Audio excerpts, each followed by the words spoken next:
Disclaimer. दोस्तों, ये कहानी केवल एक काल्पनिक रचना है। ये केवल लेखक के द्वारा रची गई यह एक कहानी है। इसका वास्तविक जीवन से कोई भी संबंध नहीं है। कृपया आप कहानियों को केवल मनोरंजन की दृष्टि से ही सुने, और साथ ही अगर आप इस चैनल नॉवल स्टोरी 2.6 पर पहली बार आए हैं तो चैनल को सब्सक्राइब और वीडियो को भर भर लाइक करना ना भूलें। धन्यवाद। एपिसोड 13। अश्विनी एक पल के लिए उसकी बात सुनती रही और फिर उसने कहा, वर्चस्व जी, जो कुछ भी हो, मैं हमारे उस बच्चे को कभी नहीं भूल सकती। आखिर वो हमारे एक होने की वजह बना है। और अगर उस दिन मेरा मिसकैरेज नहीं हुआ होता तो आज तक मैं 6 मंथ्स प्रेग्नेंट होती। कहते हुए उसके चेहरे पर उदासी थी जिसे भांपते हुए वर्चस्व ने उसके गालों को बारी बारी से चूमा, फिर कहा, तुम पूरी तरह से रिकवर अप कर चुकी हो, इसलिए हम इस बार अच्छे से प्लानिंग के साथ हमारा बच्चा प्लान करेंगे। ये सुनते ही अश्विनी आगे बढ़कर वर्चस्व के गले लग गई, फिर बोली, आई लव यू वर्चस्व जी। तभी किचन के दरवाजे से किसी के खांसने की आवाज दोनों के कानों में पड़ी। इसके साथ ही दोनों ने सामने देखा और दोनों का चेहरा शर्म से लाल हो गया। अश्विनी का दिल चाहा कि वो अभी यही जमीन में लिप्त हो जाए। सामने आहान और कियारा खड़े थे। आहान मुस्कुराते हुए आगे बढ़ा और फिर उसने दोनों को देखकर मजाक के लहजे में कहा, जस्ट चिल, ये इतना शर्माने वाली बात नहीं है। उसने कहा तो एक पल के लिए अश्विनी को लगा जैसे वह कहीं इस पर जाकर जल्दी से छिप जाए। वह जल्दी से कहते हुए किचन से बाहर निकल गई। अरे भाई साहब, कुछ कुछ भी तो नहीं। वह जल्दी से निकल गई। वहीं उसके निकलने के साथ ही वर्चस्व ने बेहद गहरी नजरों से आहान को देखा और फिर कहा, कर दिया ना रोमांस का सत्यानाश। अच्छा जीजा जी, फिलहाल तो मुझे आपको कुछ कहना था। कहते हुए उसने कियारा को देखा, फिर वह आपस में कुछ बातें करने लगे। बात करने के बाद वर्चस्व, आहान और कियारा तीनों का चेहरा बिल्कुल सेटिस्फाइड नजर आ रहा था। तीनों साथ में किचन एरिया से बाहर आए। तभी वर्चस्व ने आहान को देखते हुए कहा, जैसा हमने प्लान बनाया है बिल्कुल वैसा ही करना है, ओके। इस पर आहान ने भी गर्दन हिलाते हुए कियारा का हाथ पकड़ते हुए कहा, बिल्कुल, मैं और कियारा अपना काम पूरा करेंगे, लेकिन आगे की जिम्मेदारी आपकी है, समझे आप। अगर जरा भी कोई गड़बड़ हुई ना तो मुझसे बुरा कोई नहीं होगा। साले साहब, आपसे बुरा दुनिया में कोई है भी नहीं, वर्चस्व ने हंसते हुए कहा और फिर वहां से चला गया। आह्वान एक पल के लिए उसे घूरता रहा कि तभी कियारा ने खुश होते हुए आह्वान से कहा, मिस्टर आह्वान, फाइनली कृतिका अपना व्रत हुकुमसा के हाथों से खोलेगी, कितना मजा आएगा ना। ये सुन आहान ने उसे देखा और फिर सीढ़ियों की तरफ बढ़ते हुए बोला, हाँ, लेकिन उससे पहले हमें अपना काम भी करना है, और तुम्हें पता है ना हमारा काम क्या है। ये सुनते ही कियारा ने तुरंत कहा, हाँ हाँ पता है मुझे, अब चलिए। इसके साथ ही वह सीढ़ियों से सीधा अखंड के कमरे की तरफ आ गए। कुछ देर के बाद आहान ने कमरे का दरवाजा नॉक किया, लेकिन दरवाजे के अंदर से कोई आवाज नहीं आई। ये देख आहान ने एक बार फिर से दरवाजा नॉक किया, लेकिन इस बार भी आवाज नहीं आई। इस बार आह्वान ने दरवाजे के लॉक पर अपना हाथ रखा और दरवाजा झटके साथ खोल दिया। दूसरे ही पल दरवाजा खुला था और कमरा पूरा तरीके से खाली नजर आ रहा था। कमरे में इस पल अखंड नहीं था और अखंड को कमरे में न पाकर एक पल के लिए आह्वान सोच में पड़ गया कि तभी कियारा ने कहा, मिस्टर आह्वान, यहाँ तो हुक्म सा है ही नहीं, अब हम कैसे क्या करेंगे। ये सुन आह्वान ने भी कुछ पल तक सोचते हुए कहा, कियारा लिसन, यहाँ अभी भाई सा नहीं है, लेकिन मैं भाई सा को कॉल कर रहा हूँ और उनसे कुछ कह रहा हूँ, तुम्हें क्या करना है तुम जानती हो ना। कियारा ने हाँ में गर्दन हिलाए और फिर आह्वान अखंड के ही कमरे के अंदर जाकर उसके बेड पर बैठते हुए उसका नंबर डायल करने लगा। आहान अखंड का नंबर डायल कर रहा था और कियारा कुछ दूरी पर खड़ी अपने फोन में कुछ कर रही थी। कुछ देर के बाद ही कियारा का कॉल अटेंड हुआ और दूसरी तरफ से अग्रवाल हाउस की सर्वेंट की आवाज उसके कानों में पड़ी, जी मैम कहिए। इसके जवाब में कियारा ने कहा, अभी के अभी मेरी बात कृतिका से कराओ जल्दी। ये सुन सर्वेंट ने दूसरे ही पल कृतिका को फोन दे दिया। कृतिका इस पल अपने रूम में थी। तभी उसने कहा, कियारा क्या हुआ है, आप हमसे क्यों बात करना चाहती हैं। इस पर कियारा ने इस बार थोड़ा परेशान आवाज में कहा, कृतिका मुझे तुम्हारी हेल्प की जरूरत है, मैं बहुत बड़ी मुसीबत में हूँ, प्लीज मेरी हेल्प कर दो। कियारा की बात सुनते ही दूसरे ही लम्हे कृतिका ने घबराते हुए कहा, क्या हुआ है कियारा, सब ठीक तो है ना, आप तो वहाँ फंक्शन अटेंड करने गई थी ना, तो फिर क्या हुआ है। वह घबराते हुए कह रही थी, जिस पर दूसरे ही लम्हे कियारा ने खुद को काबू में किया और फिर कहा, Kritika I just need you. हमें मालूम है आपको हमारी जरूरत है, लेकिन वह इससे आगे कुछ कह पाती कि उससे पहले ही कियारा ने कहा, कृतिका आप हमसे प्यार करती है ना। हम आपसे बहुत प्यार करते हैं, लेकिन, और इस बार भी वह इससे आगे कुछ कह पाती कि उससे पहले ही कियारा ने कहा, आप हमें बहुत मिस करती है ना, आप हमारे बिना नहीं रह पाती है ना, और अभी भी आप हमें मिस कर रही है ना। इसके जवाब में कृतिका ने और ज्यादा घबराहट के साथ कहा, हम आपको बेहद मिस कर रहे हैं और हमें आपकी याद आ रही है, अभी भी हम आपको ही याद कर रहे हैं। लेकिन इस बार कियारा ने फिर से उसकी बात को आधे में काटा और कहा, और तुमने व्रत रखा है ना? हाँ, हमने व्रत रखा है। और इस बार कियारा ने कॉल डिस्कनेक्ट कर दिया। कॉल डिस्कनेक्ट होने के साथ ही साथ कियारा ने एक गहरी सांस भरी और फिर अहान को देखा। दूसरे ही लम्हे अहान अपनी जगह से खड़ा होते हुए उसकी तरह बढ़ते हुए बोला, क्या हुआ, हो गई बात? कियारा ने खुश होते हुए कहा, हो गया नहीं बल्कि 100% हो गया, अब देखना हम कैसे हुकुमसा को अपने जाल में कैसे फंसाते हैं। कहते हुए उसने फिर से किसी को फ़ोन लगाया और फिर कहा, मैं तुम्हें कुछ वॉइस रिकॉर्डिंग भेज रही हूँ, मुझे उसकी एडिटिंग अभी तुरंत 5 मिनट के अंदर चाहिए। जैसा सीक्वेंस कहा था वैसा ही करना। और इसके साथ कॉल डिस्कनेक्ट हो गया। कॉल डिस्कनेक्ट होने के साथ ही साथ कियारा ने अभी जो कृतिका से बात की थी वह सारी रिकॉर्डिंग उस दूसरे इंसान को भेज दी। उसके बाद वह हान की तरफ पलटते हुए बोली, और आपकी बात हुई हुकुमसा से, वह कहाँ है? इस पर आहवान ने परेशान होते हुए कहा, यही तो प्रॉब्लम है, भाई सा फ़ोन नहीं उठा रहे हैं, पता नहीं वह कहाँ है, कहीं हमारा सारा प्लान चौपट ना हो जाए। ये सुनते ही कियारा ने तुरंत कहा, नहीं, ऐसा नहीं होना चाहिए, हमने इसके लिए बहुत मेहनत की है, आप किसी भी तरह से हुकुमसा से बात करने की कोशिश कीजिए। आहान ने अपना फ़ोन निकालते हुए कहा, वही तो कर रहा हूँ यार, लेकिन। इसके जवाब में कियारा ने तुरंत कहा, मैं लेकिन कुछ नहीं सुनूंगी, आप बस हुकुमसा को फ़ोन लगाए। आहान ने गर्दन हिलाए और फिर से वह अखन का नंबर डायल करने लगा। अखन का नंबर अभी भी डायल नहीं हो रहा था, पर सुबह से अभी तक मैं घर नहीं लौटा था। मार्केट के हंगामे के बाद अश्विनी और वर्चस्व तो सीधा राजपूताना पैलेस ही आ गए थे, लेकिन अखन कहाँ गया था, उन्हें कोई भी होश नहीं था। आहान लगातार कॉल मिलाए जा रहा था लेकिन अखन का फ़ोन नहीं लग रहा था। आखिर में उसने परेशान होकर कियारा को देखा और फिर कहा, कियारा भाई सा का फ़ोन नहीं लग रहा, अब हम क्या करेंगे, मुझे हमारा प्लान चौपट होता हुआ नजर आ रहा है। ये सुनते ही कियारा ने तुरंत कहा, ऐसे कैसे चौपट हो जाएगा, आप उनके असिस्टेंट को फ़ोन करें, किसी को भी फ़ोन करें और पता करें कि वह कहाँ है। आहान एक पल के लिए उसकी बात सुनता रहा और फिर दूसरी ही लम्हे उसने राना को कॉल मिला दिया। कुछ ही लम्हे रिंग जाने के बाद ही राना ने कॉल अटेंड कर ली। कॉल अटेंड करने के साथ ही साथ इधर से आहवान ने तुरंत कहा, राना भाई सा कहाँ है, वह मेरा फ़ोन क्यों नहीं उठा रहे हैं? इस पर राना ने एक नज़र अपने सामने गाड़ी से टिक कर खड़े उस शख्स को देखा। इस वक्त अखन की गाड़ी रेत में पार्क हुई थी और वह अपनी गाड़ी में टिका हुआ लगातार ऊपर आसमान को घूर रहा था। आसमान में इस वक्त चांद नहीं था, हालांकि रोज इतने बजे तक चांद नजर आ जाया करता था, लेकिन आज चांद अभी तक नजर नहीं आया था। वहीं इसके जवाब में राना ने अखन को देखते हुए कहा, आहान बाबा हुकुमसा हमारे साथ ही है, लेकिन शायद वह किसी से बात नहीं करना चाहते, वह इस वक्त बहुत अपसेट है। इस पर आहान ने तसल्ली की सांस ली और फिर तुरंत कहा, राना भाई सा आप बस मेरा एक काम कर दीजिए, आप प्लीज़ मेरी बात भाई सा से कर दीजिए, मेरा उनसे बात करना इस वक्त बहुत ज़रूरी है। इस पर राना ने परेशान होते हुए कहा, लेकिन आहान बाबा वो कभी किसी से बात नहीं करना चाहते। इसके जवाब में आहान ने तुरंत कहा, वह मुझसे ज़रूर बात करेंगे, आप उनसे बिना पूछे हुए बस उन्हें फ़ोन दे। आखिर में राना को आह्वान के सामने हार माननी पड़ी। उसने हार मानते हुए हाँ कहा और फिर अखन के पास जाते हुए उसे अपना फ़ोन देते हुए बोला, हुकुमसा आहान बाबा आपसे बात करना चाहते हैं। अखन ने एकटक आसमान को देखते हुए कहा, आह्वान को कह दो अभी कि मैं अभी किसी से कोई बात नहीं करना चाहता, आई नीड अलोननेस। फ़ोन अब स्पीकर पर था। वहीं इसके जवाब पर राना कुछ कह पाता कि उससे पहले ही आहान ने तेज आवाज में कहा, भाई सा भाभी सा से बात करना चाहती है। और इसी पल जैसे ही अखन के कानों ने ये सुना कि उसकी छोटी गिलहरी खुद उससे बात करना चाहती है, दूसरी ही पल वह जो अब तक भावहीन तरीके से बिल्कुल किसी लाश की तरह खड़ा था, उसके शरीर में हरकत होती नजर आ रही थी। दूसरे ही पल उसने झटके से राना का फ़ोन उसके हाथ से लिया और अपने कान से लगाते हुए कहा, क्या कहा तुमने? छोटी गिलहरी मुझसे बात करना चाहती है, लेकिन क्यों, वह ठीक तो है ना?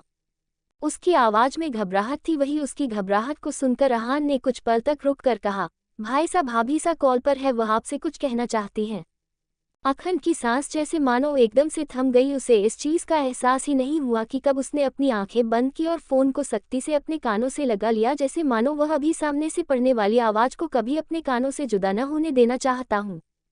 उसने फ़ोन अपने कान से लगाया हुआ था कि इसी पल उसके कानों ने कृतिका की मीठी सी आवाज़ सुनी, आप हमसे बात क्यों करना चाहते हैं? क्या हुआ है? आप सब ठीक तो है ना? आप ठीक है ना? अखन के सांसों ने जैसे एकदम से उसका साथ छोड़ दिया। उसके होठों पर इस पल एक मुस्कुराहट की किरण नजर आ रही थी। और उसने कसकर अपनी आंखों को बंद किए हुए रखा था। वह इस पल उस आवाज को बेहद गहराई के साथ डूबकर अपने कानों में बसाना चाहता था, और वह आवाज धीरे धीरे करके उसके कानों में बस रही थी। उसने बेहद धीमी तरीके से कहा, छोटी गिलहरी, आई एम रियली सॉरी। और इस बार कृतिका की आवाज उसके कानों में आई, हम आपसे बहुत प्यार करते हैं। अखंड का दिल थम गया। कृतिका ने अभी अभी जो कहा था वह उसके लिए सुनना किसी सपने से कम नहीं था। उसे यकीन नहीं हुआ कि उसने अभी अभी कृतिका के मुंह से क्या सुना है। दूसरे ही लम्हे उसने कहा, क्या कहा तुमने? उसकी आवाज में एक तपिश थी। वह कृतिका की उस आवाज को एक बार फिर से सुनना चाहता था। वहीं इसके जवाब में कृतिका की आवाज उसके कानों में फिर से मालूम हुई, हमें आपसे प्यार है, हमने आज व्रत भी रखा है। इसके साथ ही साथ कॉल डिस्कनेक्ट हो गया। अखंड बिल्कुल साकित सा यूं ही खड़ा रह गया। फोन की बीप की आवाज उसके कानों में कुछ इस तरह गूंजी थी जैसे मानो उसके कानों ने वाइब्रेट किया। वहीं राणा एक तक अखंड को देख रहा था। दूसरे ही लम्हे अखंड जल्दी से अपनी गाड़ी की ड्राइविंग सीट पर बैठा और उसने गाड़ी भगानी शुरू की। राणा एक पल के लिए उसे देखता रह गया। अखंड ने उसे बोलने का मौका तक नहीं दिया था कि हुकुम सा रुकिए, मैं भी आपके साथ चलता हूँ। दूसरी ही लम्हे राणा दूसरी गाड़ी में बैठा और ड्राइवर के साथ वह उसके पीछे पीछे गया। अखंड के बॉडीगार्ड भी साथ ही थे। अखंड बिना बॉडीगार्ड के नहीं रह सकता था क्योंकि उसके दुश्मन इतने ज्यादा थे कि कब उस पर कौन हमला कर दे कोई गारंटी नहीं था। हालांकि अखंड को अपने साथ बॉडीगार्ड रखने बिल्कुल भी पसंद नहीं थे, लेकिन ये दादा सा का ऑर्डर था जिसे वह मना नहीं कर पाता था। अखंड की गाड़ी का रुख अग्रवाल हाउस की तरफ था। उसे मालूम था कि अग्रवाल हाउस आज करवा चौथ के फंक्शन में अगर राजपूताना पैलेस नहीं आ रही है, और जब अभिषेक जी ने आने के लिए हाँ कर दी तब दादा सास से यह बात नहीं बताई थी कि वह लोग आज यहाँ आ रहे हैं, जिससे उसे यही मालूम था कि पूरा अग्रवाल फैमिली इस वक्त अग्रवाल हाउस में ही होगा। गाड़ी भागते हुए अखंड की गाड़ी एक शॉप के बाहर रुकी। उसने चमकती हुई आंखों के साथ उसे शॉप को देखा और तुरंत गाड़ी से बाहर निकल गया। वह तुरंत शॉप के अंदर गया और राणा एक पल के लिए मुंह खोले बस अखंड का ये रूप देखता रह गया। एपिसोड 14। अखंड की गाड़ी का रुख अग्रवाल हाउस की तरफ था। उसे मालूम था कि अग्रवाल हाउस आज करवा चौथ के फंक्शन में अगर राजपूताना पैलेस नहीं आ रही है, और जब अभिषेक जी ने आने के लिए हाँ कर दी तब दादा सास से यह बात नहीं बताई थी कि वह लोग आज यहाँ आ रहे हैं, जिससे उसे यही मालूम था कि पूरा अग्रवाल फैमिली इस वक्त अग्रवाल हाउस में ही होगा। गाड़ी भागते हुए अखंड की गाड़ी एक शॉप के बाहर रुकी। उसने चमकती हुई आंखों के साथ उसे शॉप को देखा और तुरंत गाड़ी से बाहर निकल गया। वह तुरंत शॉप के अंदर गया और राणा एक पल के लिए मुंह खोले बस अखंड का ये रूप देखता रह गया। अखंड किसी ज्वेलरी शॉप के अंदर गया था। करीब 15 मिनट के बाद वो शॉप से बाहर निकला, लेकिन इस बार उसके हाथ में एक पॉली बैग था और चेहरे पर एक मुस्कुराहट। वो उसी मुस्कुराहट के साथ गाड़ी में बैठा और गाड़ी सीधा इस बार अग्रवाल हाउस की तरफ बढ़ गई। राणा की गाड़ी भी अखंड की गाड़ी के पीछे ही थी। वो काफी ज्यादा परेशान था। वहीं दूसरी तरफ सभी लोग अब टेरेस पर मौजूद थे। सभी के हाथ में पूजा का सारा सामान था और सभी अपने अपने पतियों के साथ मौजूद थे। अलका जी रोनित जी के साथ थी, दादी से दादा सा के साथ थी, अश्विनी वर्चस्व के साथ थी, और भी बाकी के जो गेस्ट थे वह भी मौजूद थे कि तभी कियारा की तेज आवाज सभी के कानों में पड़ी, सुनो सुनो चांद निकल आया। जैसे ही सभी ने ये सुना कि चांद निकल आया, सभी के चेहरे पर एक मुस्कुराहट की लहर दौड़ गई। दूसरी ही पल अश्विनी ने वर्चस्व को देखा और उसने खुशी के साथ कहा, वर्चस्व जी चांद निकल आया, अब फाइनली मैं कुछ खा पाऊंगी। आपको मालूम है सुबह से मुझे कितनी ज्यादा भूख लगी हुई है। उसकी यह बात सुनकर वर्चस्व हंसा और फिर बोला, हाँ मेरी परम बीवी परमेश्वर, खा लेना, पहले पूजा तो करो। ये सुन बस अश्विनी ने तुरंत हाँ में गर्दन हिलाए और फिर उसने पूजा करना शुरू किया। वह सारे स्टेप सबको देख देख कर फॉलो कर रही थी। आज उसका पहला करवा चौथ था, लेकिन उसे बहुत अच्छा लग रहा था। वह बहुत ज्यादा एक्साइटेड भी थी, जो उसके चेहरे पर देखी जा सकती थी। आखिर में छलनी से चांद को देखने के बाद उसने वर्चस्व का चेहरा देखा और इस पल उसे वर्चस्व का चेहरा और भी खूबसूरत नजर आया था। एक लम्हे के लिए वह उस छलनी से वर्चस्व का चेहरा देखती रह गई, और वर्चस्व उस छलनी से चंद दूरी पर खड़ी अपनी उस खूबसूरत से परी का चेहरा देखता रह गया। आखिर में उसके चेहरे पर एक मुस्कुराहट आ गई। कुछ ही देर के बाद वर्चस्व ने अपने हाथों से अश्विनी को पानी पिलाया और फिर कुछ मीठा खिलाया, जिसके साथ ही अश्विनी सीधा वर्चस्व के सीधे से लग गई। वह बेइंतहा खुश थी, इतनी ज्यादा जो लफ्जों में बयां कर पाना बेइंतहा मुश्किल था। और इधर दूसरी तरफ कियारा और आहवान के कमरे में मौजूद थे। वह दोनों इस वक्त आहवान के कमरे की बालकनी में थे और कियारा ने यूट्यूब पर वीडियो ओपन किया हुआ था। वह उस यूट्यूब वाली वीडियो को देख देख कर सारी चीज़ कर रही थी, उसे भी बेहद ज़्यादा खुशी थी। आखिर आज उसका भी पहला करवा चौथ था, जो उसने आह्वान के लिए रखा था। आह्वान भी पता नहीं क्यों आज एकदम उसकी हरकतों को देखकर लाजवाब था, जैसे वह कुछ बोलना जानता ही ना हो। होता भी क्यों ना, आखिर अपनी जिंदगी के आखिरी हिस्सों में उसने आह्वान के लिए ये प्रेशियस चीज़ की थी। और आह्वान ने आखिर में अपने हाथों से उसका व्रत खोला और कियारा की खुशी का जैसे मानो एकदम ठिकाना नहीं रहा। उसने खुशी के साथ आह्वान को देखते हुए कहा, फाइनली मिस्टर आह्वान, मेरा व्रत भी पूरा हो गया, मैं बहुत ज़्यादा खुश हूँ, आई एम रियली हैप्पी। पता नहीं मैं आज के बाद कभी आपके लिए ये व्रत दोबारा कर पाऊंगी या नहीं। ये सुन आह्वान ने भी बस अपना सर हिला दिया, शायद वह इस वक्त कुछ बोलने के हालात में नहीं था। उसके अल्फाज उसके मुंह में दब कर रह गए थे, या ये कह सकते हैं कि वह इस बार बोलना तक भूल चुका था। उसने एकदम से अपना हाथ बढ़ाया और कियारा को अपने सीने लगा लिया। कियारा एक पल के लिए शौक सी उसे देखते रह गई। उसे ये लम्हा समझ नहीं आया था कि आह्वान ने ऐसा क्यों किया है, लेकिन उसने भी कुछ नहीं कहा, बस वह चुपचाप यूं ही खड़ी रही। आह्वान ने सुकून और एक अजीब सी एहसास के साथ अपनी आंखें बंद कर ली। चांद नजर आ चुका था और सभी अपना अपना व्रत खोल चुके थे, लेकिन कृतिका इस पल पूल एरिया में खड़ी बस लगातार उस चांद को देखते जा रही थी। उसके हाथ में एक पानी का गिलास था और उसकी आंखों में छाया हुआ अखंड का चेहरा था। उसके पास अखंड की एक तस्वीर तक नहीं थी, जिसे देखकर वो अपना व्रत तक खोल पाती। आखिर में उसने एक गहरी सांस भरी और फिर उस पानी के गिलास को लेकर सीधा अंदर की तरफ चली गई। उसने पानी नहीं पिया था, पीती भी कैसे, उसका दिल ही नहीं चाह रहा था। आखिर में वह सीधा अपने कमरे में चली आई। कमरे में आने के बाद पानी का गिलास उसने टेबल पर रखा और सीधा बेड पर आकर लेट गई। लेटने के साथ ही उसकी आंखों के किनारों से पानी की कुछ बूंदें लुढ़ककर उसके गालों पर नम उतार हो उठी। कृतिका ने कब से अपनी आंखें बंद कर ली, इस पल उसे बेइंतहा अखंड की याद आ रही थी। उसने एक गहरी सांस भरी और खुद में कहा, आपने हमें जिंदा मार डाला है हुकुमसा, आपने हमें क्यों मारा। उससे रहा नहीं गया, वह बिस्तर से वापस से उठी और सीधा टेरेस पर आ गई। उसका दिल इस पल बेहद बेचैन हो रहा था और उसे अपनी उस बेचैनी को शांत करना था। वह टेरेस के रेलिंग से टिककर खड़ी लगातार अभी भी चांद को ही देखती जा रही थी। कुछ तो था उस चांद में जो कृतिका को नजर आ रहा था, क्या था, क्यों था, यह वह समझ नहीं पाई। इसी पल उसका सर बेहद तेजी से घूम उठा। सुबह से उसने कुछ खाया पिया नहीं था और अब 8:30 से ज्यादा हो चुके थे। उसने कसकर अपने सर पर अपना हाथ रख लिया और अपनी आंखें बंद कर ली। इसी पल उसे एहसास हुआ जैसे वह अभी के अभी वहीं पर बेहोश होकर गिर जाएगी। और हुआ भी कुछ ऐसा ही, उसका सर इस बार इतनी तेजी से घूम रहा था कि वह इस बार ऑब्जर्व नहीं कर पाए। उसके दिमाग ने एकदम से काम करना बंद कर दिया था और वह बेहद बेजार हो उठी थी। उसने अपने दोनों हाथों से अपने चेहरे को पकड़ रखा था और खुद को शांत करने की कोशिश कर रही थी।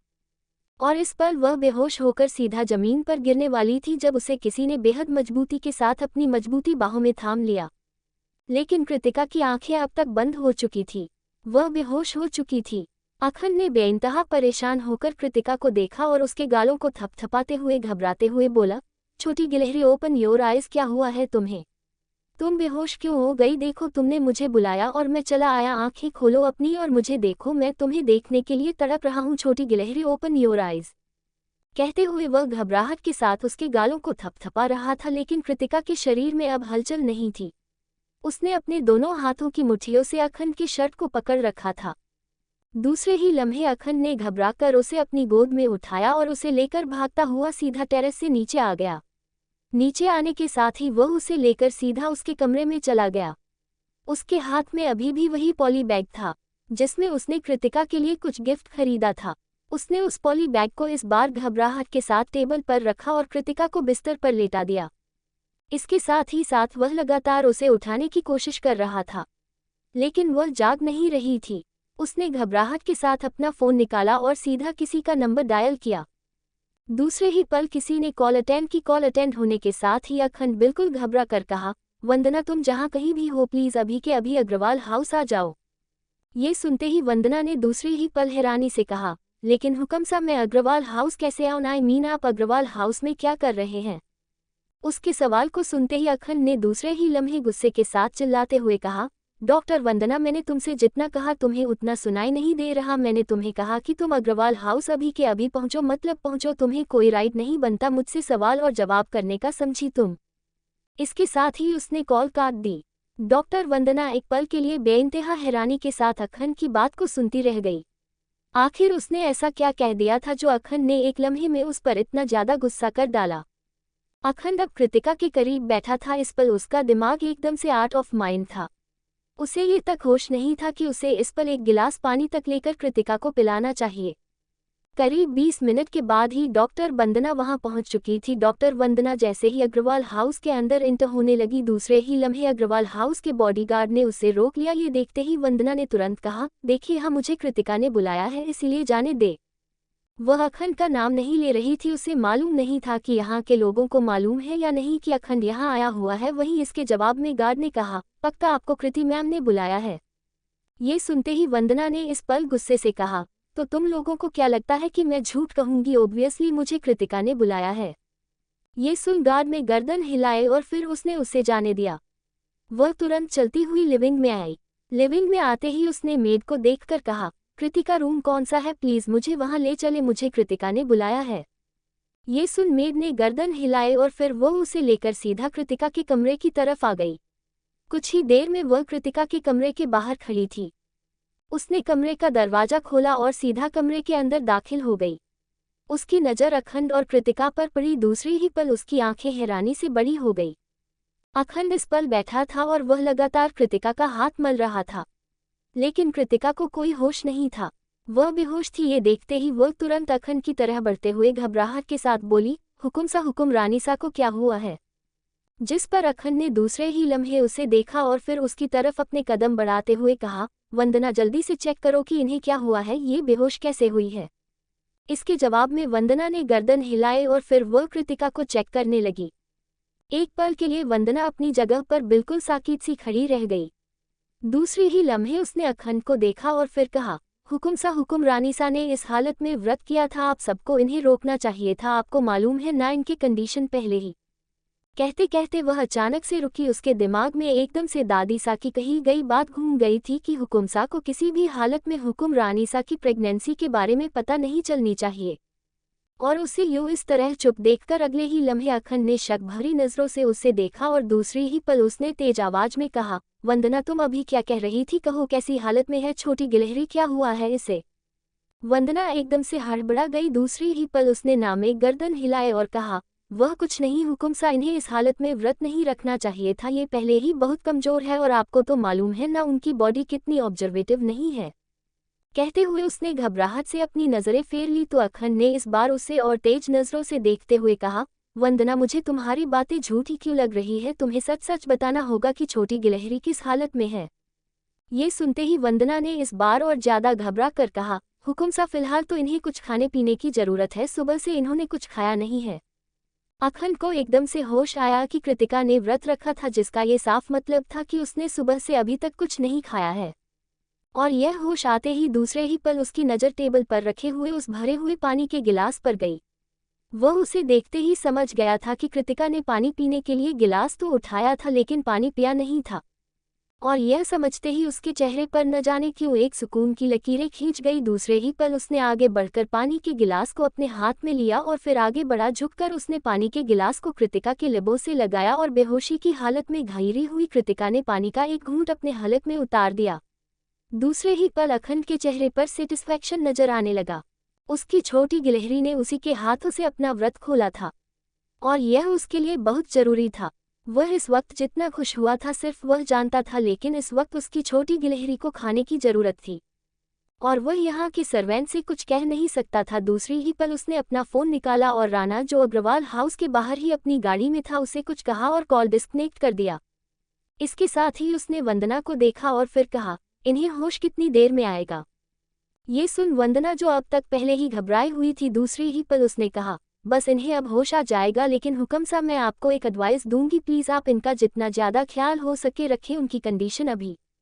कहते कहते वह फिर से रुक गई और इस बार अखंड ने बेइंतहा शक भरी नज़रों से उसे दे।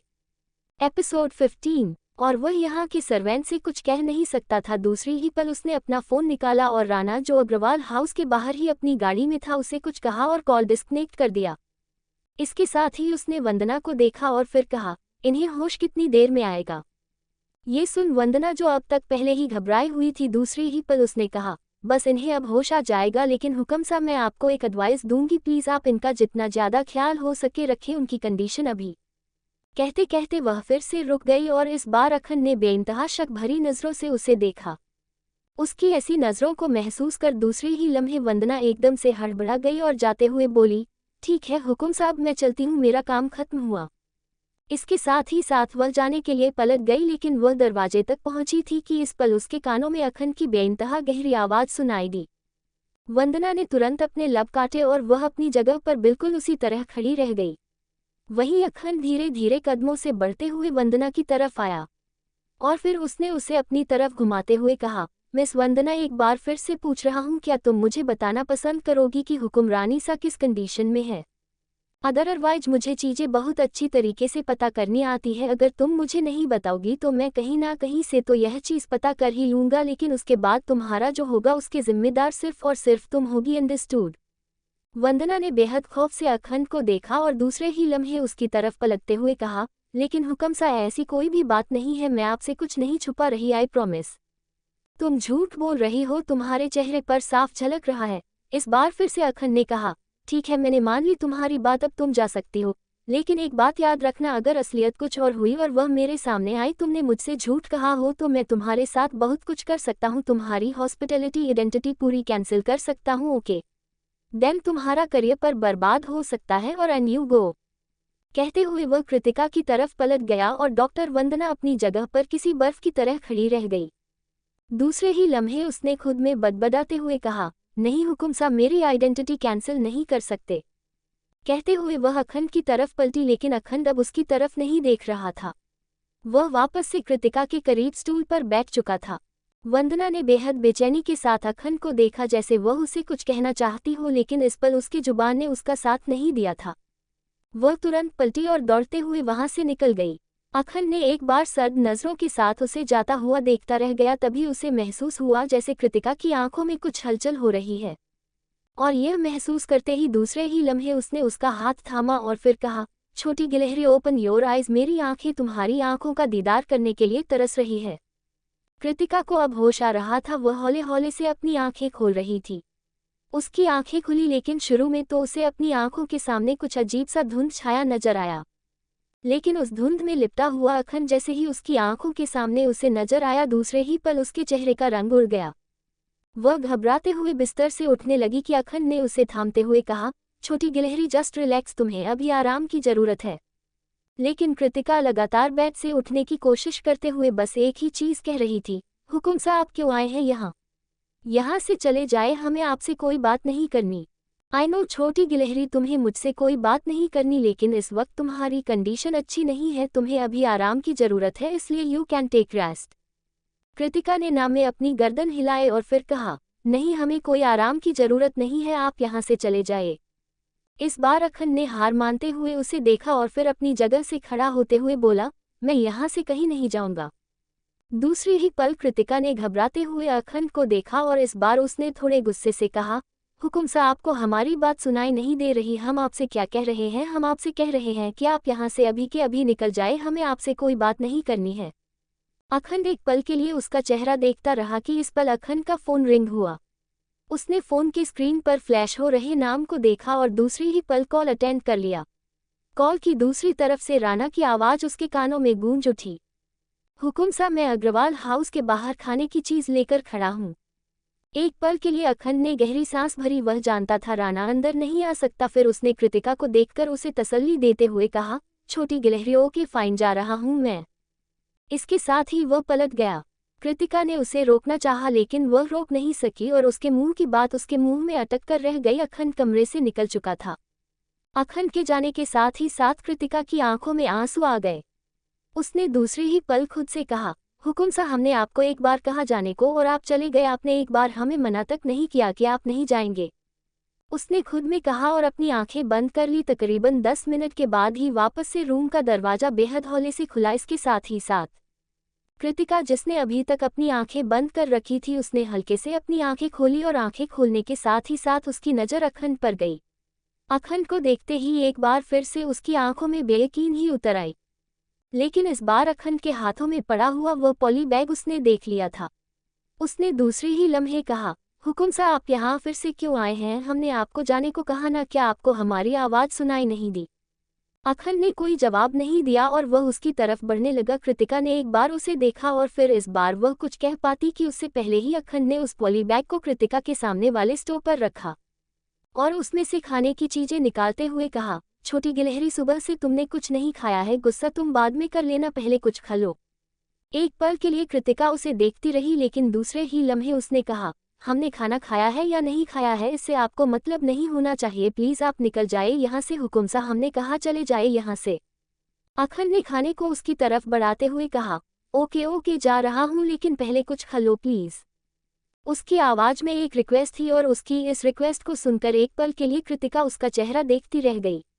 दूसरे ही लम्हे उसे सच में महसूस हुआ कि उसे इस वक्त बहुत जोरों की भूख लगी थी, और यह महसूस करते ही एक पल के लिए वह बिल्कुल चुप हो गई थी। वही उसके इस चुप्पी को देखकर अखंड टेढ़ा मुस्कुराया और फिर उसकी तरफ बढ़ते हुए बोला, तुम्हें भूख लगी है ना?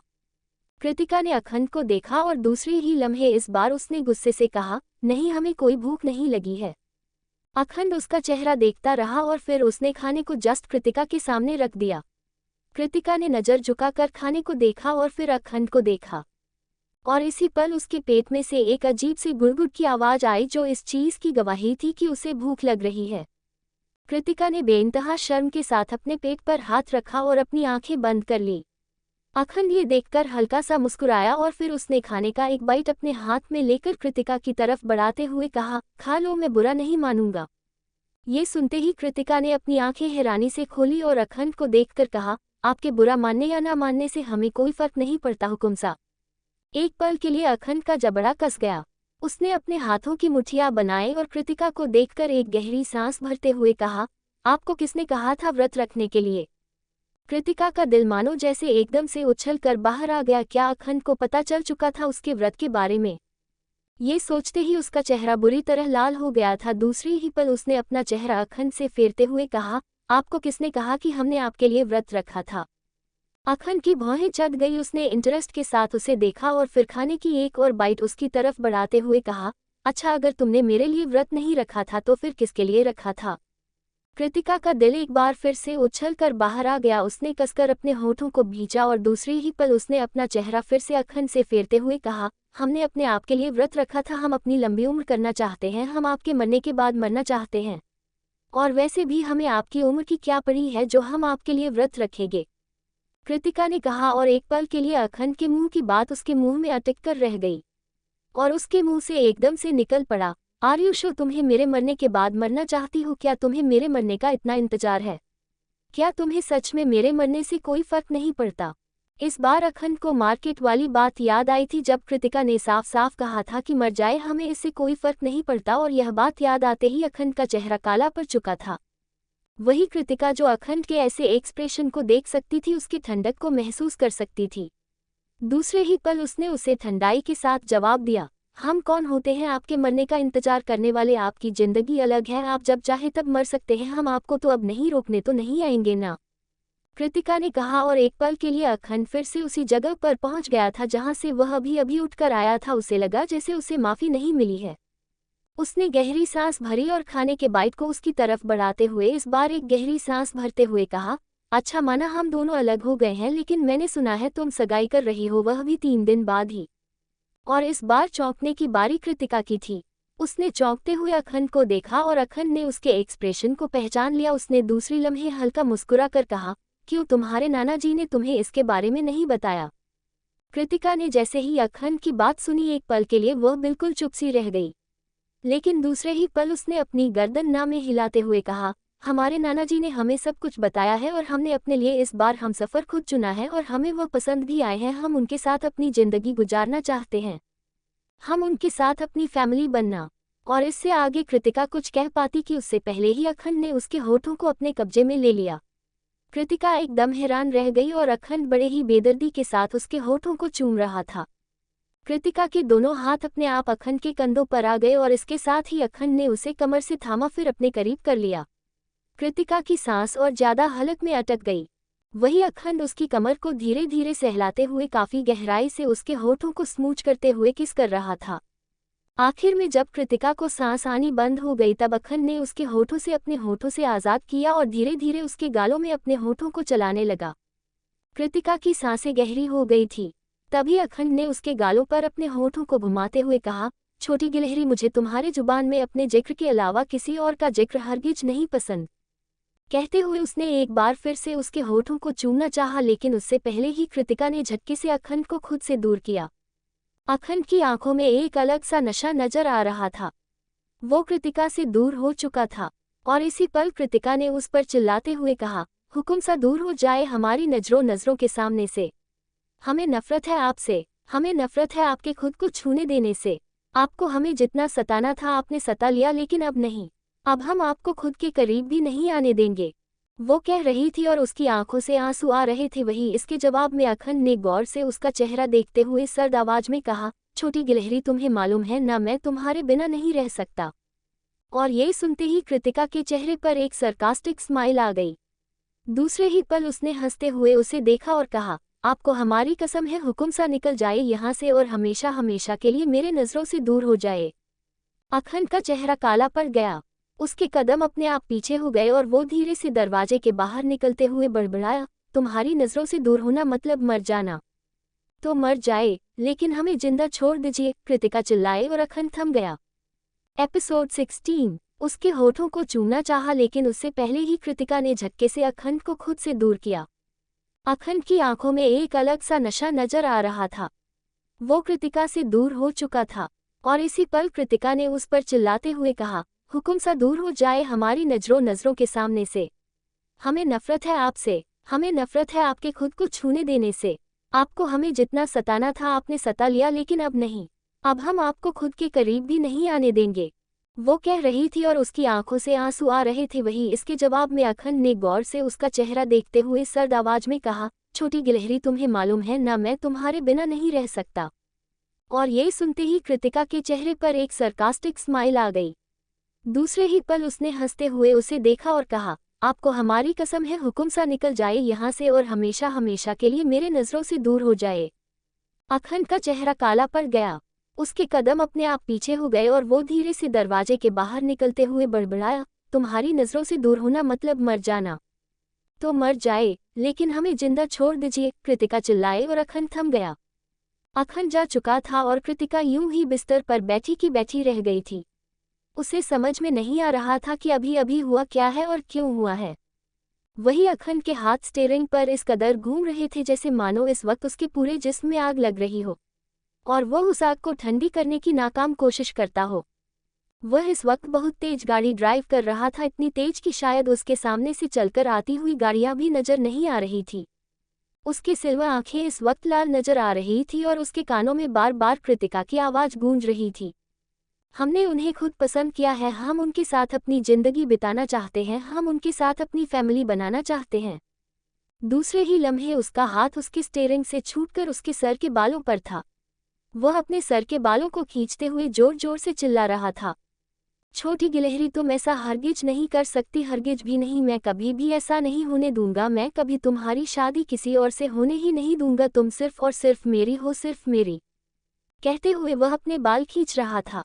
तभी उसका शरीर इस बार बर्फ बन गया। आखिर में उसने मुझे क्या कहा था, मैं मर जाऊं, कि इस पर एक तेज धुंध आकर अखंड पर पड़ी और अखंड ने अपने चेहरे पर अपने हाथों को रख लिया और इसी के साथ सामने से आ रही वह ट्रक सीधा अखंड की गाड़ी से टकराई। दूसरे ही लम्हे अखंड की गाड़ी पलटते हुए सीधा धुआं धुआं हो चुका था। लम्हे भर नहीं लगे थे अखंड की आवाज को बंद होते हुए, वह इस पल बिल्कुल खामोश हो चुका था। उसका सर गाड़ी की स्टीयरिंग से लगा था और सर से बेइंतहा खून आ रहा था। उसके हाथ गाड़ी के विंडो से बाहर आ रहे थे और इस पर वहां पर इतनी तेज भीड़ लगी जिसका कोई जवाब नहीं।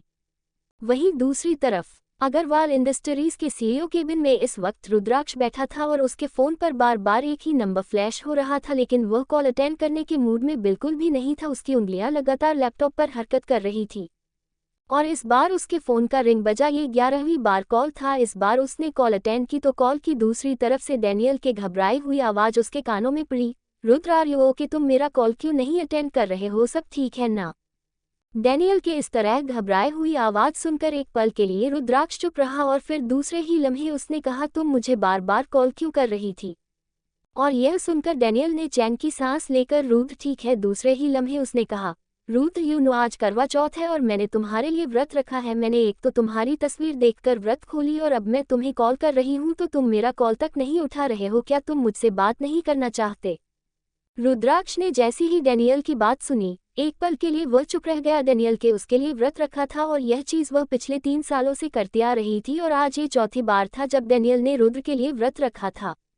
रुद्र को ये खामोश देखकर डैनियल ने एक बार फिर से कहा, रुद्राक्ष अग्रवाल मैं तुमसे कोई सवाल कर रही हूँ, क्या तुम्हारे कानों तक मेरी आवाज नहीं पहुँच पा रही? रुद्र ने इस बार खामोशी तोड़ी। I am sorry Daniel baby, उसने धीरे से कहा। तो डैनियल एक पल के लिए खामोश हो गई और दूसरे ही पल उसने इस बार मुस्कुरा कर कहा, तुम ये सॉरी बोलने के बजाय जल्दी से बस मुंबई आ जाओ क्योंकि ऋषि भी तुम्हें बहुत मिस कर रहा है।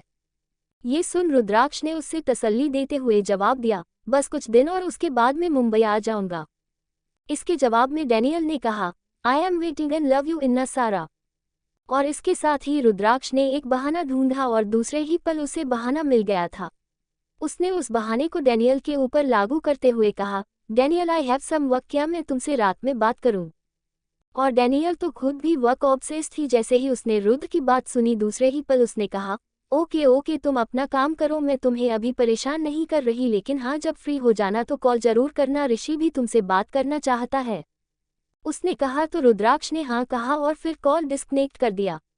कॉल डिस्कनेक्ट होने के साथ ही रुद्राक्ष एक पल के लिए फोन की स्क्रीन को देखता रहा और फिर उसने फोन को पलटकर टेबल पर रखते हुए खुद से कहा, I am really sorry Daniel. वहीं दूसरी तरफ फंक्शंस खत्म होने के बाद सभी धीरे धीरे राजपूताना पहले से अपने अपने घर के लिए चले गए और अग्रवाल फैमिली भी वहां से जा चुका था।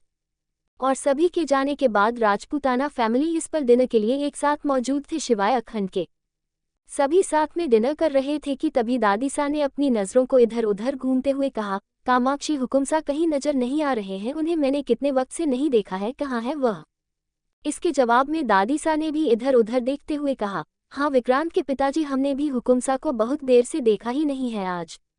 कहते हुए उन्होंने अश्विनी और वर्चस्व को देखा। उन्हें मालूम था कि अखंड वर्चस्व के साथ मार्केट गया था। दूसरे ही पल उन्होंने कहा, वर्चस्व हुकुमसा आपके साथ मार्केट की तरफ गए थे ना? आप लोग तो लौट आए लेकिन हुकुमसा नहीं आए, वह कहाँ है? इसके साथ ही वर्चस्व को वहां हुई सारी इंसिडेंट याद आने लगी और उन सब चीजों को याद करते ही दूसरे ही पल वर्चस्व ने एक गहरी सांस भरी और फिर दादीसा को देखा। इसके साथ ही उसने कहा, दादीसा अखंड को आज कहीं इंपॉर्टेंट मीटिंग के लिए जाना था, आप फिक्र ना करें वह आ जाएगा। ये सुन दादीसा ने अपनी गर्दन हाँ में हिलाए और फिर उन्होंने थोड़ा सा घबराते हुए कहा, पता नहीं क्यों हमारा मन बहुत घबरा रहा है, हमें कुछ अच्छा नहीं लग रहा। इसके जवाब में दादासा ने उन्हें देखते हुए कहा, अच्छा लगेगा भी कहाँ से कामाक्षी, आपको मालूम है हुकुमरानीसा की शादी कर रहे हैं अमिताभ। और इस बार कदमों तले जमीन खिसकने की बारी दादीसा की थी। उन्होंने दूसरे ही लम्हे हैरानी से उन्हें देखा और फिर कहा, क्या क्या हुकुमरानीसा की शादी कर रहे हैं अमिताभ भाई साहब, लेकिन क्यों? उन्होंने घबराते हुए कहा, जिस पर दादासा ने बिल्कुल सीधा साधा सा जवाब दिया, हुकुमसा भी शादी कर रहे हैं, आपको तो याद है ना, और जब वह शादी कर रहे हैं तो आप हुकुमरानीसा को हरगिज नहीं रोक सकती। ये सुनते ही दादीसा बिल्कुल खामोश हो गई। ये सच था कि वह कृतिका को रोक नहीं सकती थी और वह खामोश ही रही कि तभी वर्चस्व ने कुछ सोचते हुए कहा, दादासा आप कुछ कीजिए कि अखंड उस हानिया से सिर्फ शादी ना करे, हमें वह हानिया बिल्कुल भी पसंद नहीं है और आपको मालूम है ना कि वह कैसी है, अगर वह अखंड की जिंदगी में आई तो अखंड की जिंदगी बर्बाद हो जाएगी।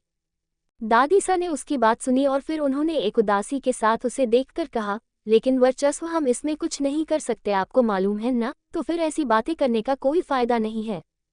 वर्चस्व खामोश हो गया और फिर डिनर करने के बाद सभी अपने अपने कमरे में चले गए। रात के करीबन 10 बजे अमिताभ जी अपने कमरे में थे, तब उनके कमरे का दरवाजा किसी ने धीरे से नॉक किया। इस आवाज के साथ ही दादासा ने जवाब दिया, अंदर आ जाए। और इसके साथ ही कृतिका ने अपने कदम कमरे के अंदर रख दिए। दादासा जैसे ही कृतिका को देखा एक पल के लिए वह बिल्कुल हैरान रह गए। उन्होंने हैरानी के साथ कृतिका को देखा और फिर कहा, कृति इतनी रात को क्या हुआ है? ये सुन कृतिका उनकी तरफ बढ़ते हुए धीमे से बोली, कुछ नहीं नाना जी, बस मेरा दिल चाह रहा था कि हम आपके पास आकर कुछ वक्त तक बैठे, क्या यह आपको अच्छा नहीं लगा? कहते हुए वह उनके करीब बैठ गई तो अमिताभ जी ने दूसरे ही पल उसका माथा सहलाते हुए कहा, आप ऐसे कैसे बातें कर रहे हैं, भला आपका आना और हमें अच्छा ना लगे, आइए हमारे पास बैठिए। कहते हुए उन्होंने कृतिका को अपनी तरफ किया तो कृतिका हल्का सा आगे बढ़कर उनके गले से लग गई। अमिताभ जी उसकी सुर्खी को महसूस कर सकते थे।